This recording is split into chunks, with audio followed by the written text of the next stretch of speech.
What I'm about to tell you is a little bit of my history and how I got to where I am right now.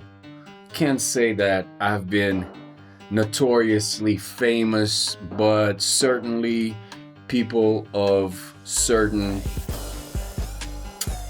niches, they know who I am. And some of them be like, oh, is that you, that guy back in the day? That shit is legendary. So to some people it's legendary. To my humble self, it's just my journey. But I think I wanted to share what I've come through to become the person that I am today. I'm an artist, a writer, a recording producer, mix engineer, and a mastering engineer, as well as a person of curious mind, and I like to learn anything about my craft, anything about spirituality, esoterics, and whatnot. So what I'm about to share is how I got started, where it all started, and how I came to be who I am today. In the beginning of my journey, I was very interested in music. Although when I was in school, I was like 20, I was like 12, 12. And we had solfeggio and piano in school. And I was like, please, who needs that? You know what I mean? And so what do you know?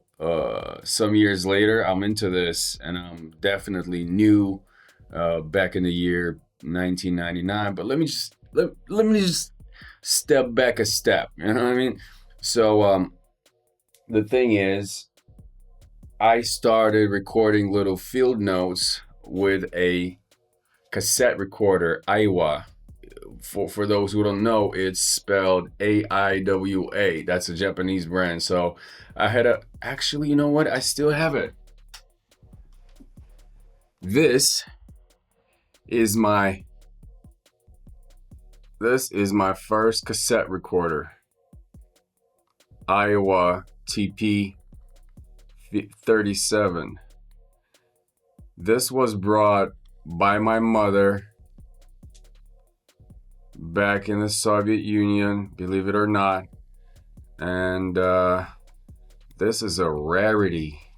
They would say raritet in Russian. And so over here we have like these guys over here. They are, let me flip this real quick.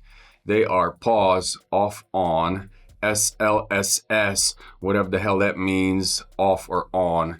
And also off, mic, aux, auxiliary, and fast play, as well as the red record button and a volume knob from 0 to 10.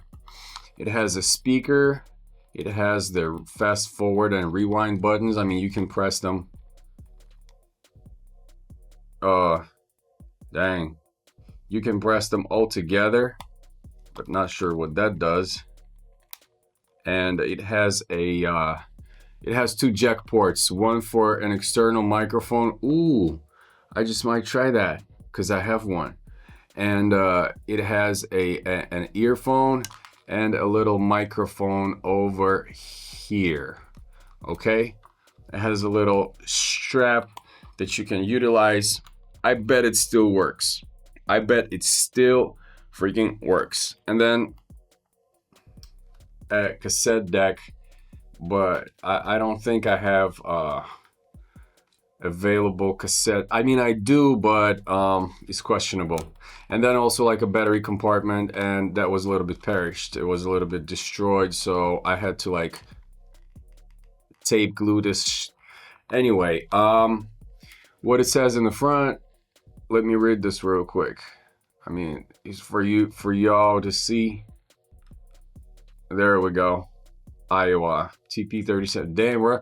So this says here, reverse recording, SLSS, sound level sensor system. Ooh, you can play this in reverse. Oh, there's also a stop button, but it was damaged over here, so it fell out. So this guy right here, I was using this to record field notes where, I lived in a different city before I came to Moscow, and me and my guys, we used to love to listen to rap. And before, I had this already, but before this, before using this for the field notes, although I've had it, I used to have a little Sharp boombox, as they say, which is a cassette, one cassette recording boombox, and I was kind of like re-recording songs from one thing to the other. I don't remember how it was connected though, because it had no legitimate connections to do that. Maybe I've used something else, or maybe my friend had like a 2-deck, so recorded like that. But as well, it had like a pretty cool microphone. The model was looking, I think it was beige, like a little bit of a sand color, with a little bit of a silver trim, just like these buttons right here. And maybe I've even recorded stuff through the microphone of it, placing stuff really close to it, but whatever worked. So a part of that, so I had this, and when I was in the little children's camp, which we call Pionierski Lager, which is like a pioneer camp, and I've used this for the field notes, where like me and the guys were like walking outside, and we see the ants, and he's about to like do something with them, and kind of like this. I've never done things with the ants, pretty much. I've played around with them, but it's not where the story goes. So I was recording little field notes. I was re-recording tape to tape, and that was my start. Although, at the same time, in school, I was telling people to F off about music, about their like vocal classes. That's when the first karaoke CD DVD was non-existent back then. So like, that's when the karaoke was invented, I suppose. And we had one in school. I was in a good school, and kids from like rich families were in there. I was lucky enough to be there, although I was never rich per se. But we had that little karaoke device, and I was like telling everybody that I have no interest in it. And so what do you know, several years later, I come back to Moscow. Not back, I moved to Moscow, and I had a Sony PlayStation 1 from the time when I was hit by a car, and although it was big and I had serious injuries and stuff, the guy, he like paid out $200, and we were moving to Moscow. Therefore, we couldn't afford the effort and time to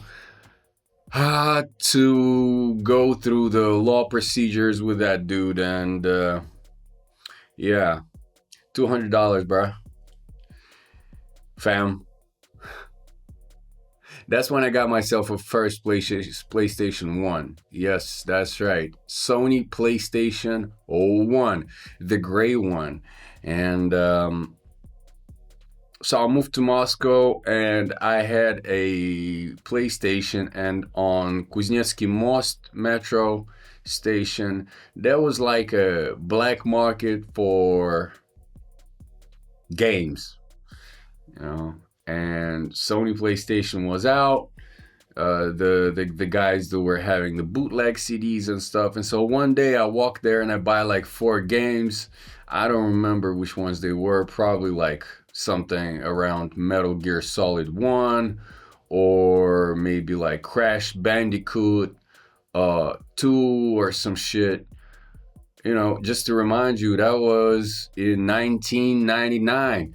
And so the CDs were 40 rubles worth for each.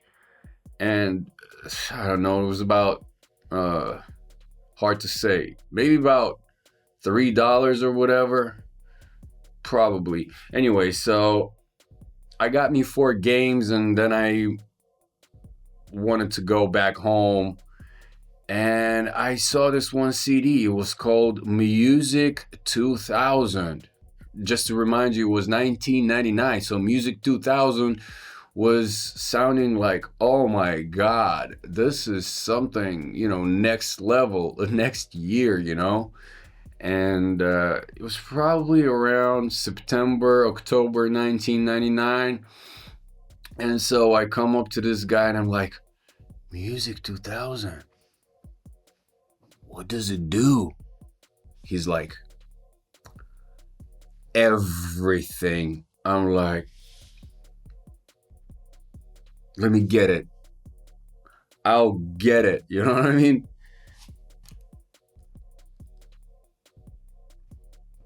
And I got this. You know what I mean? I got this.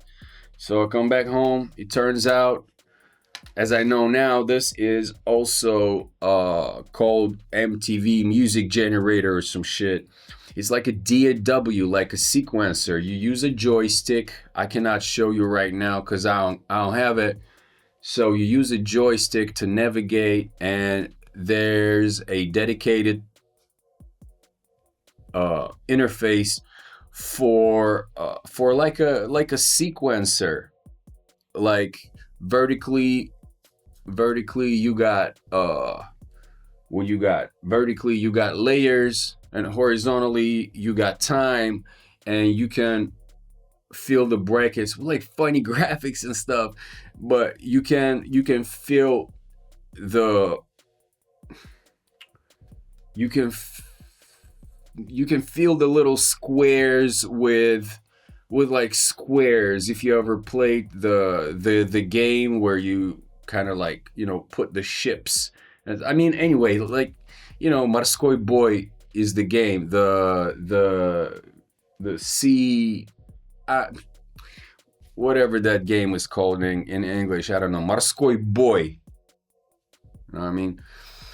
So you could feel the brackets and, you know, set yourself a little, what they would call today like a region. And inside that region, you had a piano roll. That's right. Piano roll back in 1999.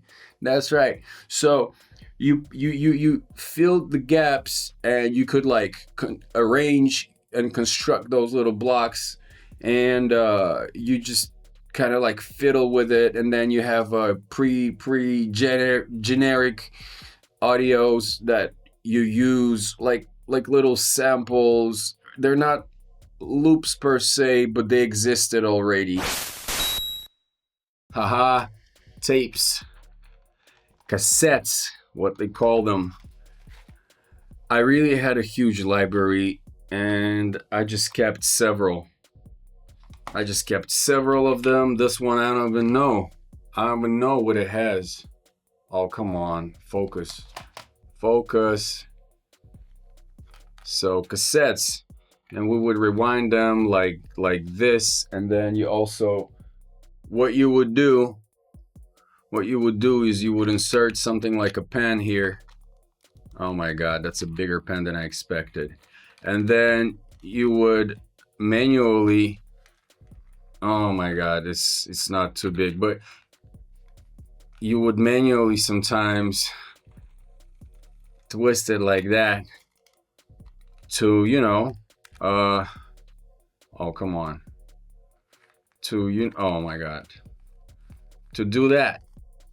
And every tape was different. It had a different amount of noise that came with it. This one says low noise, high output, FE90, ferric, means metallic or some shit. Rec 1 type 1, normal position, TDK. Okay, so more tapes that I have.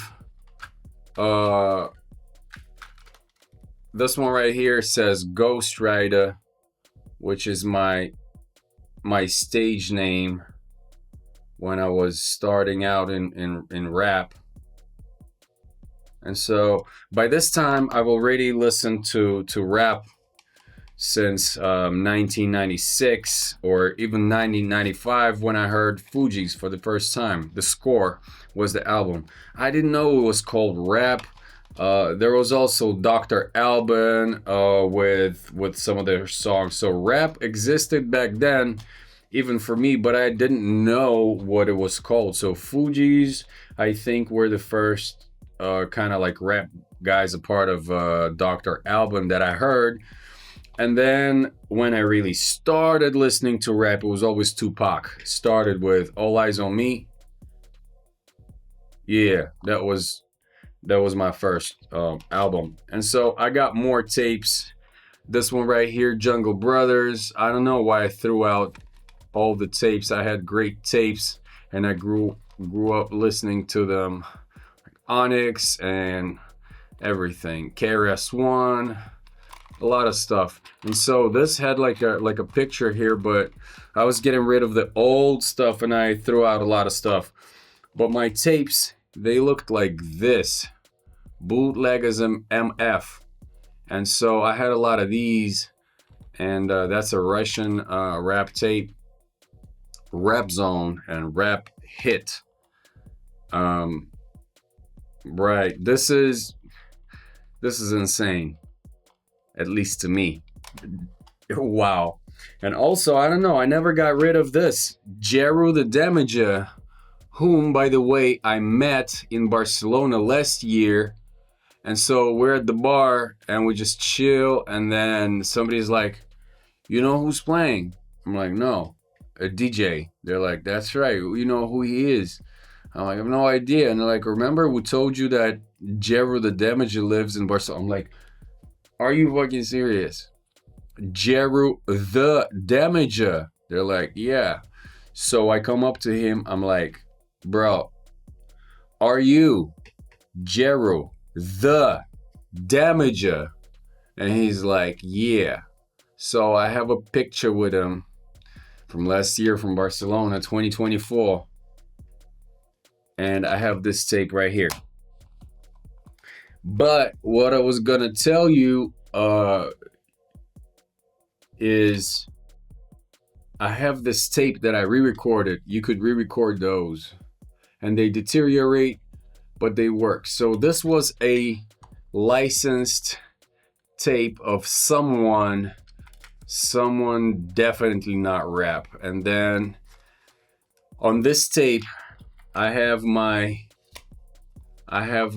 audio that I did, and this is called First and Only Ghostrida.